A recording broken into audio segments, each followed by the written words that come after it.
మెరుగైన సేవలు అందించేందుకు మనం ముందుకెళ్తున్నాం. గౌరవ శాసనసభ్యులు వాళ్ళు లేవనెత్తిన ప్రశ్నలు మీరు శాసనసభలో చూస్తే పర్యావరణం గురించి, ప్రజా సమస్యల గురించి, మీ ఆరోగ్యం గురించి, అభివృద్ధి గురించి, సంక్షేమం గురించి, మహిళా భద్రత గురించి, చిన్నపిల్లల భవిష్యత్తు గురించి, ఈ అంశాలపైన మేము శాసనసభలో మీ తరఫున మేము మాట్లాడుతూ ఉంటాం, నిలబడతాం. దానికోసం మీరు మాకు ఈ బాధ్యత అప్పచెప్పారు. ఈరోజు ఒక ఎమ్మెల్సీగా వ్యవహరిస్తున్న వ్యక్తి ఏ విధంగా మాట్లాడాడో మీరు అందరూ చూశారు. ఒక ఆయన ఆల్రెడీ జైలుకి వెళ్ళి లబోదిబో అంటున్నాడు. ఈయన్ని కూడా అదే లిస్ట్ లో ఉంటుంది, ఖచ్చితంగా ఉండాలి కూడా. నోరు దొరికింది కదా అని ఇష్టం వచ్చినట్టు మాట్లాడితే రాజకీయాల్లో దేనికోసం మీరు నాయకులు అవుతారు చెప్పండి? ప్రజలకి ఒక అంకిత భావంతో మనం చేస్తున్న ఈ ప్రయాణంలో రాజకీయంగా విమర్శలు చేసుకోవచ్చు, తప్పులేదు, ఓట్ల కోసం.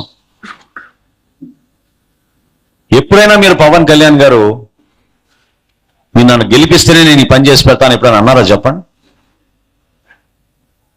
ఒక పేదవాడు ఇబ్బంది పడుతుంటే స్పందించకుండా పక్కకి వెళ్ళిపోయారా చెప్పండి? ఎన్ని సందర్భాల్లో సొంత డబ్బులు ఇచ్చి దివ్యాంగులను, మహిళలను, చిన్న చిన్న వ్యాపారస్తులకో వాళ్ళు పడుతున్న ఇబ్బందులు చూసి ఆయన నిలబడిన సందర్భాలు ఒకసారి మీరు గుర్తు తెచ్చుకోండి. అంత నిస్వార్థంగా పనిచేసే నాయకుడిని ఈరోజు టీవీల ముందు నిలబడి ఏదో 4 మాటలనేస్తే హీరోలు అయిపోతారు అనుకుంటే హీరోలు కాదు, మీరు ఖచ్చితంగా జీరోలే అవుతారు. జీరోలు అయ్యి మీరు ఎక్కడుంటారో మీ అందరు తెలుసు. ఖచ్చితంగా వీళ్ళ గురించి మనం మాట్లాడాలి. ఎందుకంటే ఈ రోజుకి వదిలేస్తున్నా కూడా ఇది సహజమేలే అని మామూలేలే అనుకుంటున్నారు.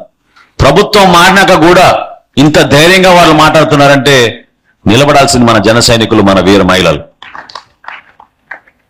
చట్టపరంగా వాళ్ళపైన చర్యలు తీసుకుందాం. ఏ సందర్భంలో సరే మన నాయకుడిని అగౌరవపరిచినప్పుడు, మన పార్టీని వాళ్ళు కించపరిచే విధంగా మాట్లాడినప్పుడు ఖచ్చితంగా మీరందరూ కూడా నిలబడాలి, మాట్లాడాలి. ఈ అంశాల గురించి జాగ్రత్తగా మాట్లాడాలి. పవన్ కళ్యాణ్ గారు మీ అందరిని కూడా, మాకు కూడా చెప్పేది ప్రతి సందర్భంలో ఏంటంటే ఎందుకు రియాక్ట్ అవ్వద్దు, అవ్వండి రియాక్ట్, కానీ మాట్లాడే భాష, తీరు, ప్రవర్తన ఖచ్చితంగా ప్రజలు మెచ్చుకునే విధంగా ఉండాలి. అంతేగాని మనం కూడా వాళ్ళలాగా మాట్లాడకూడదు. తెలుగు భాష పరిరక్షణ కోసం ఏ విధంగా మనం పోరాటం చేసామో మీరు చూశారు. ఆ రోజు తెలుగు భాషనే ఉండకూడదు అన్నాడు ఈ మహానుభావుడు పాఠశాలలో. రాజమండ్రిలో ఒక సభ నిర్వహించి, తిరుపతిలో ఒక సభ నిర్వహించి ఎంతో మంది పెద్దల్ని తెలుగు భాష గురించి తీసుకొచ్చి పవన్ కళ్యాణ్ గారు ఆ రోజు నడి నుడి